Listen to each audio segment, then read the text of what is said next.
Jubilee hills లో by election ఒడిచింది. ఇప్పుడు party మారిన ఎమ్మెల్యేల నియోజకవర్గాలలో బై ఎలక్షన్లు వస్తాయంటుర్రు. అందరేమో గాని కార్ పార్టీలైతే 600 ఉప ఎన్నికలు ఖాయం అంటుర్రు. అటు లోకల్ సమరానికి సర్కారోళ్ళు కూడా సై అంటుర్రు. అందుకేనేమో సార్లు ముందే జిల్లాల సుడివెట్టే కార్యం ముంగటేసుకుర్రు. సర్కారోళ్ళ మీద పూసగుచ్చుతుర్రు. మరిగా కథ ఏందో చూడాలి కదా. చలో ఎలక్షన్లు మళ్ళీ ఎప్పుడు అన్నారా అని ఇక తయారుగా ఉండాలి. ముందే పబ్లిక్లో తిరగాలి అన్నట్టే చేస్తుండ్రు లీడర్లు. అన్నిటికి మించి కారు పార్టీ వాళ్ళు తొలత సంది రైతన్నల కష్ట నష్టాల మీదనే గట్టిగా పోరాడుతాండ్రు. గిట్లనే పత్తి రైతుల ఆపది చిన్నగా లేదు పోన్రి. ఇప్పుడు చాలా దిక్కుల్లో పత్తి కొనుడు ఆగిపోయి ఆగమాగం అవుతాండ్రు. అందుకే గులాబీ లీడర్లంతా జిల్లాల పోంటి పత్తి రైతులను అరుచుకునే కార్యం ముంగటేసుకుండ్రు. వరంగల్ దిక్కు మాజీ మంత్రి హరీష్ రావు సార్ పోతే ఆదిలాబాద్ దిక్కు ఇంకో మాజీ మంత్రి కేటీఆర్ సార్ పోయిండు. ఇప్పటి వరకే 5 లక్షల క్వింటాల పత్తి కొనాలే, కానీ 1,00,000 క్వింటాలు కూడా కొనలేదు అన్నట్టు సర్కారోళ్ళ మీద గట్టిగానే గరమైండు సారు.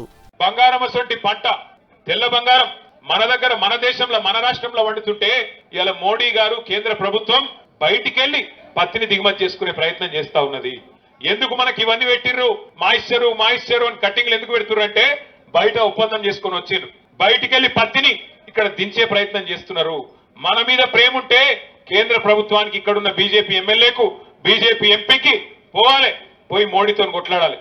అటు వరంగల్ దిక్కుపోయిన హరీష్ రావు సారు కూడా మంచిగానే అరుచుకున్నాడు. క్వింటాకు 2,000 దాకా లాస్ అవుతుండ్రు రైతన్నలు. సర్కారోళ్ళు ఏం చేస్తాన్రు అన్నట్టు అడిగిండు.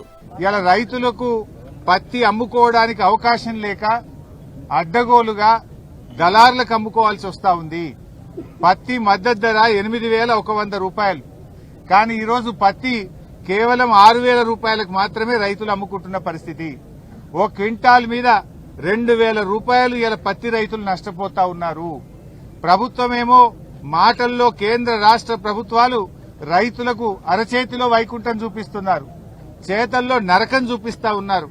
ఇక ఎగస్ పార్టీ వాళ్ళ ముచ్చట్లు అట్లుంటే ఇంకో దిక్కు పత్తి రైతులను ఒడ్డున పడేస్తేందుకు సర్కారోళ్ళు గట్టిగానే తిప్పలబడుతుండ్రు. వ్యవసాయ మంత్రి తుమ్మల సారు ఇప్పటికే ఆఫీసర్లతోని మాట ముచ్చట్లు చేసిండు. అటు జిన్నింగ్ మిల్లర్ల కష్ట నష్టాలు కూడా అడిగి తెలుసుకున్నాడట.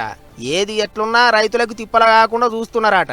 కానీ పత్తి రైతుల గోస అంటే గోస కాదు పోన్రే, చీడపీడల కంటే ఎక్కువైనరు దళారులు. జెండా పాట కూడా లేకుండానే పత్తి కొంటాళ్ళు. వాళ్ళు చెప్పిందే రేటు ఇచ్చిందే గిట్టుబడి అన్నట్టు తయారైంది.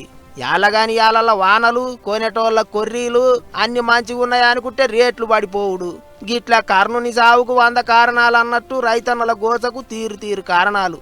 రాజకీయాలు ఏమో గానీ లీడర్ సావులు జర్ర అన్నదాతలను గట్టెక్కిరి సార్లో అని కోరుకుంటారు అందరూ.